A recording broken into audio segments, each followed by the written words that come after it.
Happy Friday, North Texas. I'm Scott. And I'm Alicia. Today is Friday, December 20th, and we're closing out 2024 with a strong episode, y'all. You know it, Scotty. First, we'll have a clip from our YouTube series, UNT Works, with Metrocrest Services CEO and UNT alum Tracy Eubanks. Then we'll kick off a brand new Student Org Spotlight series with an interview featuring members of the Mean Green Racing student organization. And with commencement taking place this past weekend, we'll have an interview with one of our fall 2024 great grads, an international student who just earned his Ph.D. in materials science and engineering. Well, before we get to all that, Alicia, we've got a lot of catching up to do. Let's do it, dude. Alicia, it is the most wonderful time of the year. We just made it through commencement. We're heading into winter break. And we've got a Mean Green Bowl game to look forward to on January 3rd. That's right, baby. UNT will be taking on Texas State in the ServPro First Responder Bowl at 3 p.m. Friday, January 3rd. And it will be taking place right in our own backyard at Ford Stadium in Dallas. Yeah, I don't love the idea of going to a game at SMU Stadium, but it would be pretty cool to see it get taken over by a flood of Mean Green fans. So be sure to visit meangreensports.com to get your tickets. Wouldn't it be awesome to kick off 2025 with a bowl win? That would be pretty sweet. This will be our 40th game against Texas State in program history, and we've won 29 of those, so hopefully we'll get to add another one to the win column and make it an even 30. But before we make it to the bowl game, we've still got the rest of the holiday season to look forward to, aka the season of giving. That's right. And in the spirit of giving, we wanted to share this clip from UNT Works, a video series that goes on the job with UNT alumni to share what they're doing now and how UNT helped them get there. They've featured Dallas Mavericks broadcaster Mark Followell, WFAA news anchor Cynthia Izagara, and in this clip, Metrocrest Services CEO Tracy Eubanks. Metrocrest Services specializes in helping families and seniors who are going through a crisis situation by offering a wide range of services like financial assistance, a food pantry, and employment coaching, just to name a few. Frequent podcast contributor Anthony Simone headed down to Carrollton with the video team to learn more about the organization and its Mean Green CEO. I'm here in Carrollton, Texas, and today we're going to be meeting UNT alum and CEO of Metrocrest Services, Tracy Eubanks. Let's go.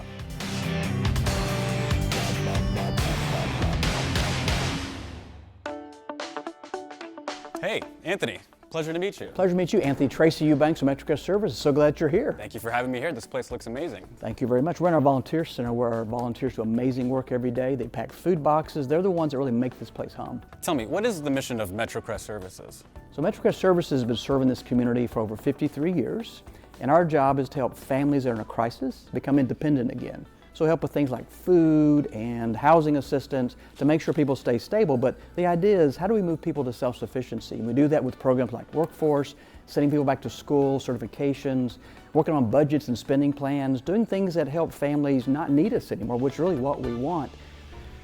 Can you tell me a bit about your journey and how you got here? Yeah, absolutely. And UNT played a big part of that for me. I grew up in a very entrepreneurial family, so I knew I wanted to be in the business world, had my own business at some point possibly. And my dad went to UNT and graduated in 1960, so I kind of knew that was the place for me. How was your experience with the UNT College of Business? It was a great experience. I always admit I wasn't a great student, but the way they taught management and marketing especially really appealed to me. We got to do case studies, which really worked well for me. I was learning as I went. How did UNT help launch your career into what it is now? Well, first, just had a great education in the business department, and then through the Career Center, I got my first internship, and then I got my first job through the UNT Career Center working for a Home Depot-type hardware chain as a supervisor, and this is a guy that knew nothing about hardware, and probably didn't own a hammer, but UNT got me that great connection, and that really launched my business career. Where did you go from there? So I had a number of jobs early in my career, and throughout that time, though, I had the opportunity to interact with nonprofits, to be on board, so I learned about giving back a bit, which was really meaningful to me. Anthony, welcome to my office. Here at Metrocrest, we're all in these amazing cubicles. We absolutely love it. Awesome. Tell me what a normal day for Tracy Eubanks looks like.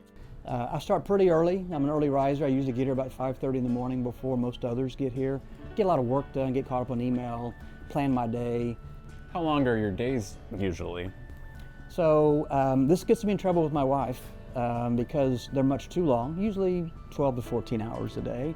which, is a long day, but in this environment, with this mission, with the work that we do, with the amazing people that we have on staff here, I just hardly want to leave. I mean, there's so much more I could be doing. We could do more, we could do better, and that's kind of our philosophy here. So Anthony, you want to get to work? Let's do it. All right, let's go. Thank you so much for volunteering with us today. And my friend Anthony, who's a UNT student, with us to help. So clearly, Tracy, this type of work involves a lot of passion. What motivates you to do this? That I was in a lobby one day and a woman walked up to me, and I was still new, it was very green, and she said, "Thank you so much. I have food now, I have rent now, I have a job now."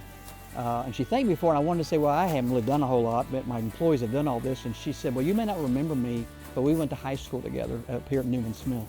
And it really stuck with me that it really resonated that, hard times can happen to anybody, even people that you know. And so that really kind of spurred my passion. And I've been here 11 years now, so I guess it worked. Tracy, that's an awesome story. And I just want to tell you personally, thank you for having me out here. No, we're so glad that you're here, Anthony. Hope you come again. We'll put you to work. Absolutely. Thanks for joining me for UNT Works. Don't forget to like, subscribe. Go Mean Green.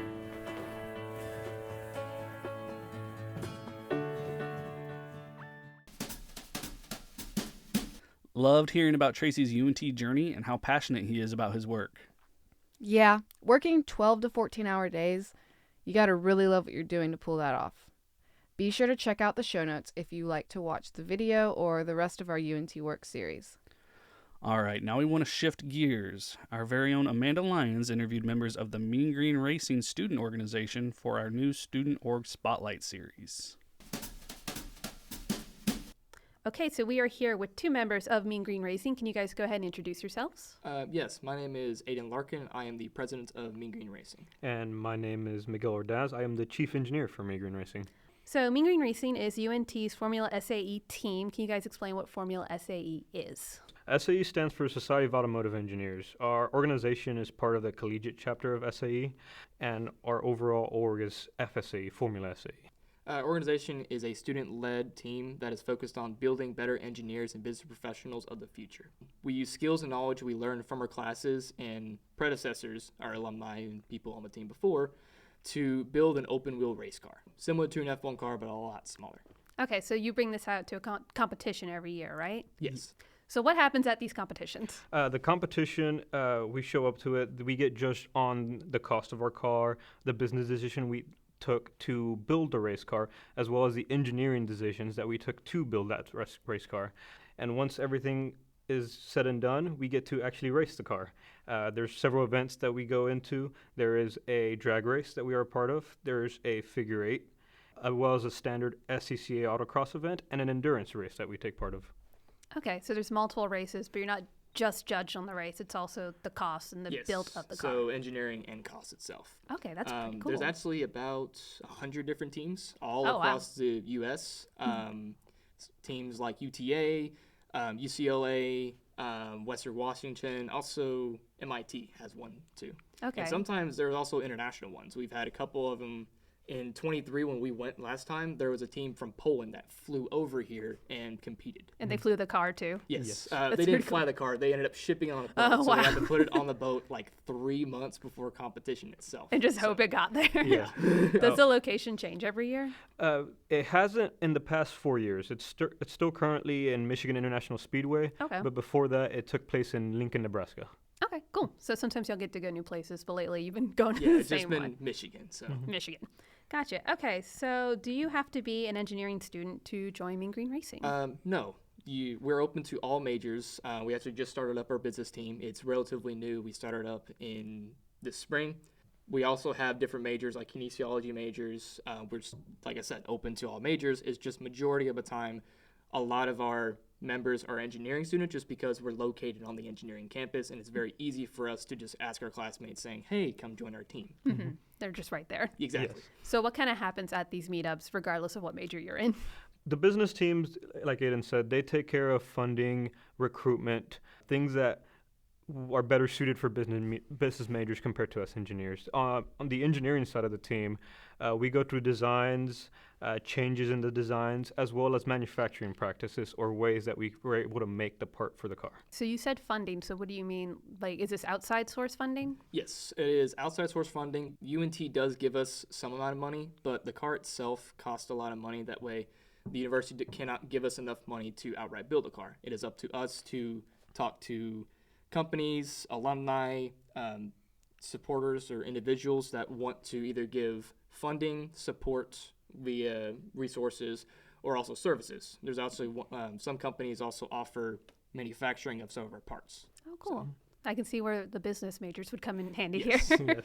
Okay, so what stage is the car in right now? Currently, our 2025 car is in the manufacturing stage. So this past last spring and summer, we have been designing, doing engineering work, iterations, 1, 2, 3, 5, 10 iterations on certain parts. But now we're past that for most of the subsystems and now are actually making said parts. So hopefully by the start of spring semester is when we should have a put together car that we can start troubleshooting, upgrading, and testing. Okay, very cool. Well, you answered my question about how much work is left, so we will skip over that one. And then when is the big race? It's going to be mid-June, so it starts in June 17th and then goes from that day all the way until, I think, June 21st or whenever that Saturday is. So it starts on a Tuesday and then goes all the way till Saturday. Okay. So this is almost a year round because if the competition's in June. Yes, it is. They do it every single year, but there's some teams that do take a leap year. Like we were going to go to a 2024 competition, but we decided to take a year off to better develop our car, and that's why we're a 2-year team, and we decided to go to competition in 25 instead of 24. Okay. What are some of those changes y'all made? It's actually very exciting changes. The biggest one is that we are no longer sticking to an internal combustion engine. We're actually going to a battery-powered vehicle. Okay. So the car is now electric. It will be making around 30 more horsepower and weighing around 80 more pounds. But it is a lot more efficient and actually pretty fast compared to other of the IC cars, the internal combustion cars. Besides that, we're also going to be the first year that we put aerodynamics on the car. So front wing, rear wing, as well as an under tray. And that will just help us be faster and overall perform better at competition. There's also some suspension changes that are taking place. We are reducing our wheel size from a 13-inch wheel package down to a 10-inch, which will allow us to better perform in the drag race as well as in the figure eight. Okay. So this is a brand new souped up EV Yes. that y'all got going So, on. and because of this, with all the changes, we're not going to be using the parts from our previous car, 23. So now we have a car that's going to be fully built. So that way we can go to SCCA events if we want to take the car out to drive, or UTA autocross, and other events like that. Okay. Well, that explains why y'all also took a gap year because Exactly. that's so much work that y'all did. Yes, there was a lot of work. So when maybe there's not as much work to do, like maybe after the race is over, what kind of activities do y'all just do throughout the year that may not be tied to that? So we also do recruitments. So Minging and Fling, we do tabling events. We also do tabling events at Discovery Park. We also do events for our sponsors. So we're sponsored by Lucky Lou's. We actually just had an event with them Friday, actually. Nice. We had a pint night event with them. It went pretty well. We also do other events like tours. So some companies will invite us out and we can just go look at their facilities. For example, we're actually going to be going to a PACCAR tour. So PACCAR, they're going to be showing us their battery electric vehicles and showing us how they make their semi-trucks. Yeah, inspiration for your own cars. Yeah. As part of SAE as well, we get free entrances into some conferences. So this past semester, there was a conference here in Dallas for SolarWorks, and SAE members got free entrance to it, so we got to take part into that one. We're also invited to the upcoming one in Houston that we can go to if we're available to. They also host other conferences that are specifically marketed towards engineers and the engineering of a race car. Our brakes lead a month ago went to a specific conference that was dedicated on the design of the brake system for the car. Oh, wow. So you have leads for like specific parts of the car too Yes. within the group? Yes, so okay. the car takes a lot to build. So we separate them out by leads. So there'll be suspension lead, aerodynamics lead, and each one of those oversees their subsystem and part of the car and works along with the other leads to make sure everything comes together. And then those leads themselves will have people under them that can help them model stuff, measure, and manufacture and things like that. So if you had to give like an estimate, like how many people are working on this car, you think, throughout the year? So this includes leads and also members that are joining, but we have around 40 to 45 people that work on the car itself. That's a good crew. So how can people support you guys? By getting our name out there and joining our team if they want to.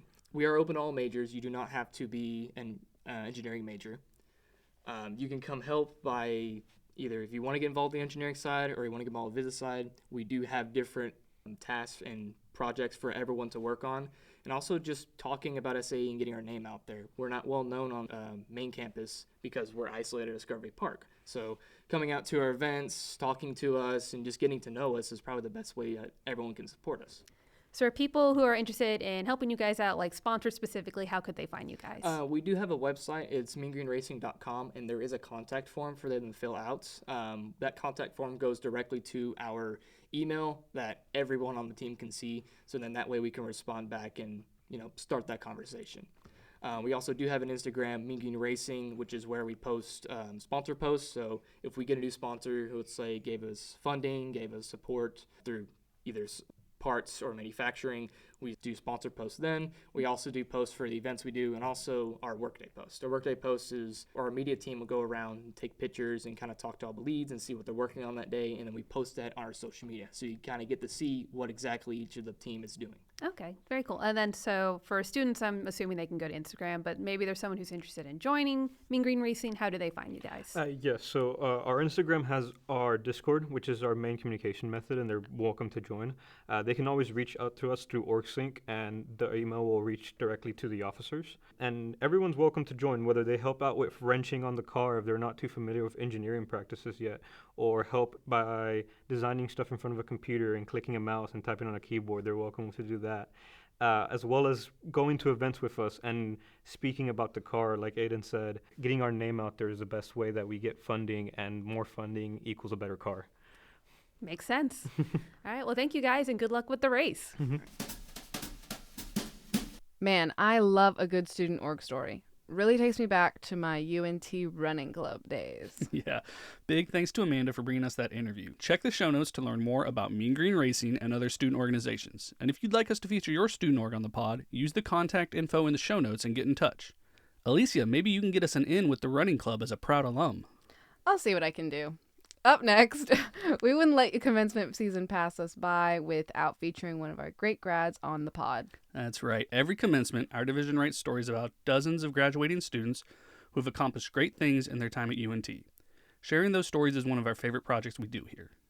Yes, and today we're sharing the story of Anurag Gumaste, who came to UNT all the way from India. Our very own Alicia Washington White interviewed Anurag about his journey to earn his Ph.D. in materials science and engineering. So where are you from originally? So I'm from India. Okay. So there is a small town called Sangli in Maharashtra, Sangli. Gli. Okay. So that is where I grew up basically. So coming from a small town background back in India, it was always fulfilling for me as a high school student to work on some economically viable solutions.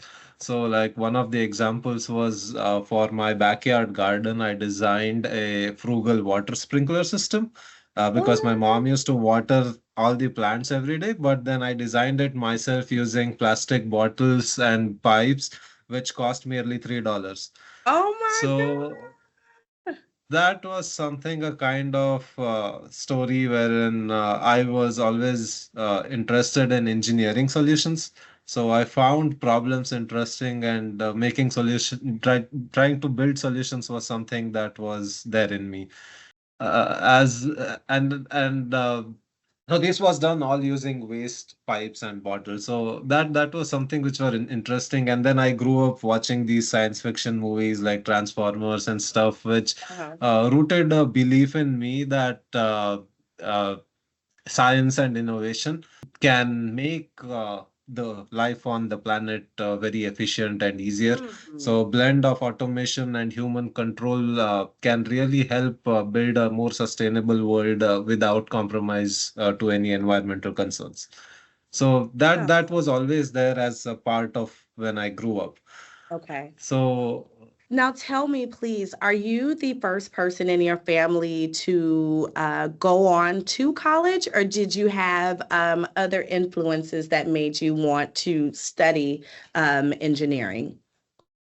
So to study engineering, my dad is also an engineer, Oh, but I'm the first person to come outside India to do anything.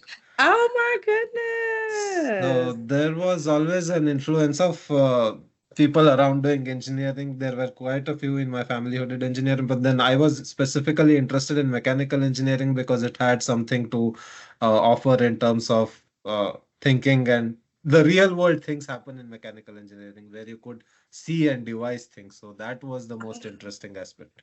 So how did you hear about UNT and how did you journey to Denton, Texas? How did you find your way here to us to become part of the Mean Green family? So I'll progress ahead of my engineering career there in after my bachelor's. So after my bachelor's, I got a job in the campus placement, and I moved to a city called Pune. And so till my bachelor's, I had stayed at home. So in Pune, which helped me gain some valuable industry experience, I could really see how solutions were engineered at an industry level. So coming from an academic background, getting exposure to industry, that triggered an interest in me to pursue higher studies. I worked, so in the industry exposure, I got to work on the software part. I worked on the shop floor production, got my hands dirty. So, and then I saw different materials being used. And that is how my interest in materials grew. And then that Yeah. was the switch from mechanical to materials that I did. And I decided to pursue my master's. I scored the top 5 percentile in a pan India competitive exam for master's. And Yeah. that secured me entrance into Indian Institute of Technology, Gandhinagar, where I started my journey in material science and engineering. And from then on, I think material science and engineering has been quite a revelation to me. Very so it's materials are everywhere, right? So there are so many Yes. different materials used in every industry. So it that was something which was interesting. So that is how my journey for materials started. And then the research that I did during my master's is what influenced me to come to UNT. Okay. So the exposure that I got there in research was in friction stir technology. So this is a very specific niche area, and UNT's Department of Material Science and Engineering and Research is very well known for this.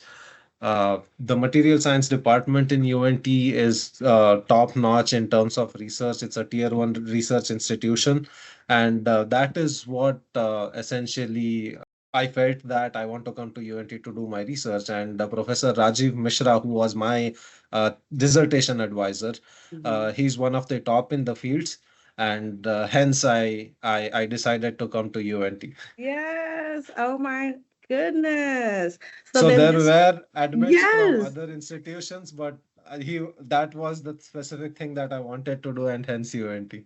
Awesome. I love your story because it's like materials has, I like how you said materials are everywhere. And then the way that you helped your mom at home with plastic bottles, does she still have that? Or has it evolved? I think it has evolved now, I think. Awesome. This 2007 or 2006, so it's been a Oh my long time. goodness, it has been a while. Yes, and you were just in high school. That is so awesome. Um, so when you got to UNT, when you came here, so tell me about that experience when you decided to formally come to the United States to pursue your education at UNT. Tell me about that time in your life. So I came in January 2021, uh, which was a little bit of a precarious times because it was COVID. Mhm. The vaccines were still not out, so travel and all was very it was still kind of taboo, if I might call it. People were still scared to travel. So COVID was definitely one of the challenges. It was a time when few of the offers made in PhD were called back. So uh, I was really nervous about travel, and I'm a vegetarian. Okay. So that was one of the concerns, that if I would come to US, how would it be? And Mm. then being the first guy at home to travel out of India, I was certainly nervous about it. Oh, yes. I didn't know anyone here. Okay. So then I tried to get on the internet, found lab people, and then I contacted the professor once. He gave me an admit, and then he linked me to a student, and then that's how I got in touch with someone at UNT. Yes. So then was this student like a classmate or like a He's mentor? my lab mate. So Okay. he's an alumni of UNT. Uh, so his name is Supreet Gadam. He's 1 year senior to me in PhD. So he Yes. graduated last year. Okay. Supreet has been a great friend, also a guardian to be many a times. Yes. So uh, initially, that kind of a thing is what you need. And then back in India, the times were even more difficult because during COVID, getting a visa slot, traveling in India for a visa was still skeptical. So all those aspects were there, and I was in touch with Supreet back in India as well. As to I'm still not. So I got an admit in 2020 August, but I couldn't come because my I didn't get a slot for visa. Oh no. Okay. And then I had to defer admit by 6 months, and then I arrived in Jan 2021. Okay. And then finally, oh my goodness. I got to So Jan. with COVID and knowing that you had to defer your studies for 6 months, were you still encouraged? Did you get discouraged a little bit? No, I think I was always looking forward to coming here. So having pursued a master's, going for something higher was always the aim. And UNT being again the top notch of research institutions, the idea was that I want to get in here and do some good stuff when I'm here. Love it.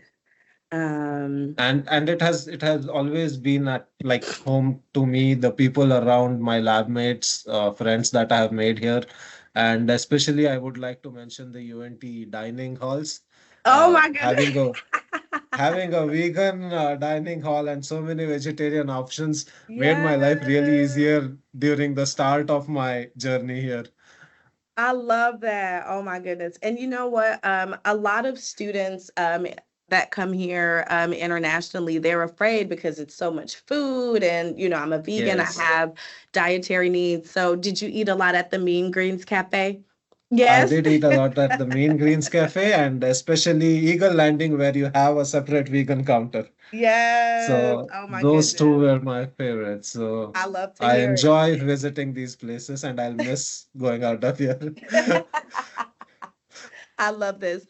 Here you are. So you're kind of almost at the end of your academic journey.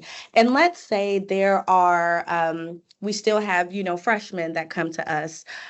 Do you have any advice for whether new UNT students or students who are coming from India like yourself? Do you have any advice for them coming to UNT and they want to study material science and engineering? What advice can you share?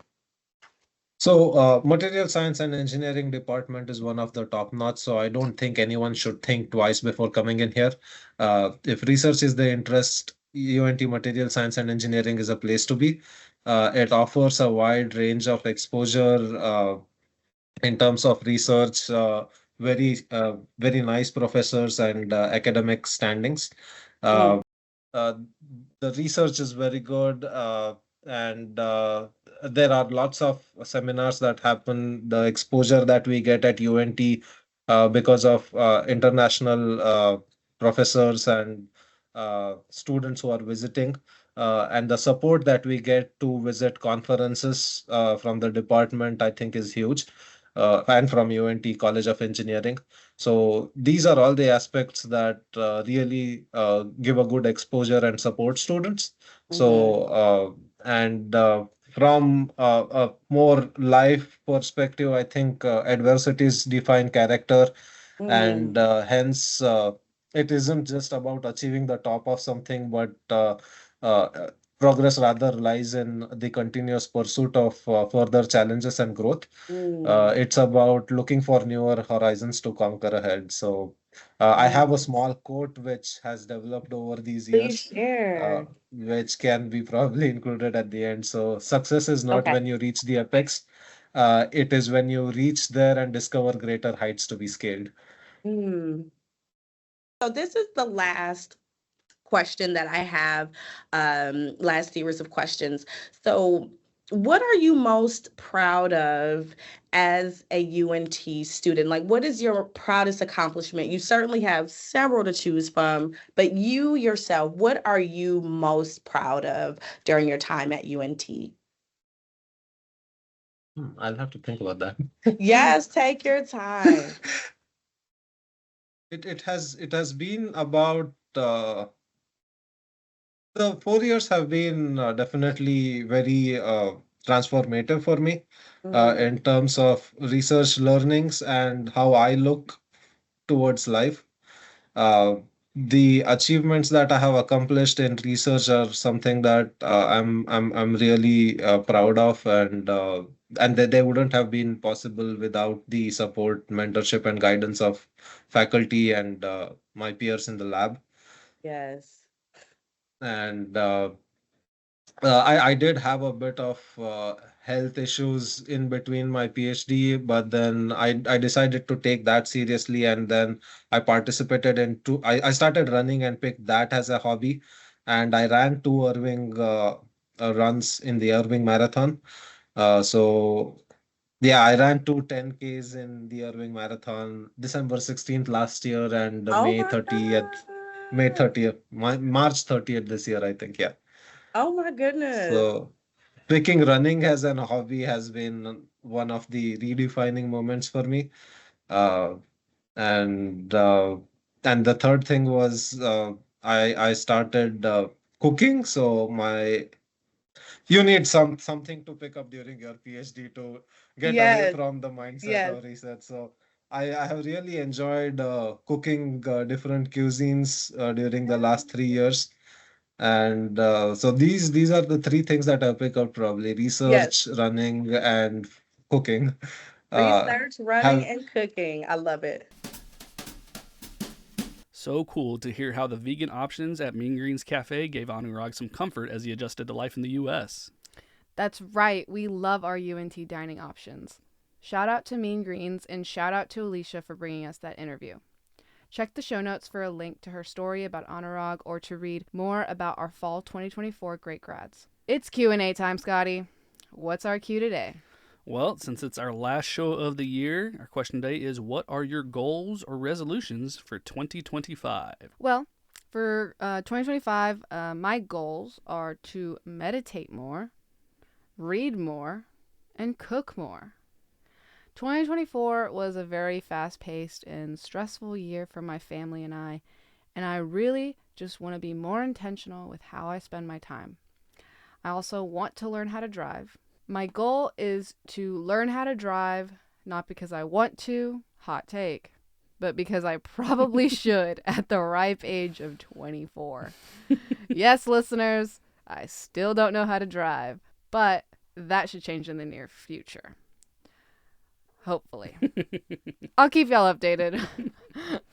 Career-wise, I'd like to be more involved than I already am with the podcast and really refine my production and editing skills. How about you, Scotty? Well, on the professional side, I'm excited to get the podcast to the 1 year mark in April, assuming we don't get canceled. Whoop, whoop. But I want to look back at year one and figure out what worked and what we can do better to keep growing this thing and see what kind of new things we can try in 2025. Personally, I'm not too big into resolutions. I always try to cut back on soda and always fail because Dr. Pepper, but I'm sure I'll try that again for a couple days. Our student assistant Anthony went out to campus to see what some of our students hope to accomplish in 2025. Okay, what are your main goals for 2025? So, currently the main goal is for me to get a job in 2025. By May, I'm going to graduate, so I need to get a job, internship, full-time, whatever it is. I need to get that. That's my resolution right now. And then I need to hit a gym every day. That's the only thing I was like thinking to go. That's it. That's it? Okay. I hope to be in a new apartment by the end of the year. End of 2025? Yes, end of 2025. Yes, that's my resolution, to have a new place. Yes. Right now I'm preparing for my NCLEX exam. It's like a registered nurse. I want to become a registered nurse here. So my new resolution is that I have to work hard and like achieve my goal as pretty as soon. Mm-hmm. Yeah. And yeah, like I'm a lethargic person. Like gym is not my hobby. So now I'm preparing to build my body, like going gym every day. Yeah, that's my resolution. Awesome. Thank you. Yeah. I want an adult job with my degree because I just graduated, so I hope to get a job. Congratulations. Thank you. What'd you graduate with? Public health. All right, well, now that you've heard from us and some students, we want to hear all about your New Year's resolutions. So email us at podcast@unt.edu or call us at 940-565-4341. And don't forget to tell a friend about the show, share it on social media, or leave us a rating and review wherever you listen. Until next time, we hope you have a happy Friday, North Texas. And go Mean Green.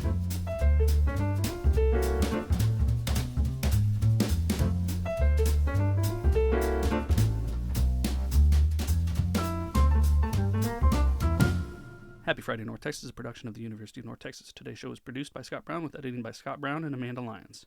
And original reporting by Amanda Lyons, Alicia Washington White, and Anthony Simone. For more information, visit unt.edu/podcast. You said we have a new, brand new. I know, I know. Deodorant. Dang it. I don't freaking know. You know the clap is never on the actual podcast, right? I know, but it should be. It should be. You're like, oh. That was loud. Okay, I'm done. Man, I love a good student org story. Really. Back it up. And if you'd like us to feature your student org on the pod, it's a big snap. If you'd like us to feature your student org on the pod, use the contact info. Sorry. I felt really far. I'm sorry. I was like, that should be in the bloop video. Me just going like. I'm gonna need you to hold perfectly still. I know. I was like, hold your breath. Okay, I'll stop. Alicia, maybe you can get us in touch and in with. Hey, you were almost there. Almost there. Hey, you almost at it. Alicia, maybe you can get us in and get us in. Why did I write this stupid? Yeah. What was it again? I don't know. Was that Mario? It sounded like the start to Mario. Oh, it did. I'm not a gamer. It's like literally not even that much of a gamer game. Yeah. It's just like, yeah. What? Did I write that? Yeah, you wrote that, dog. I'm a CZ girl, by the way. You're a what? A CZ girl. What's a CZ girl? Coke Zero. Okay. I'm a CZ girl. I'm like a turtle who just craves to like leave her little nest. I want to go swimming with the other turtles. They're probably like, that girl looks like she can't drive. Any hoozles. All right. Well, now that you've heard. Right back into it.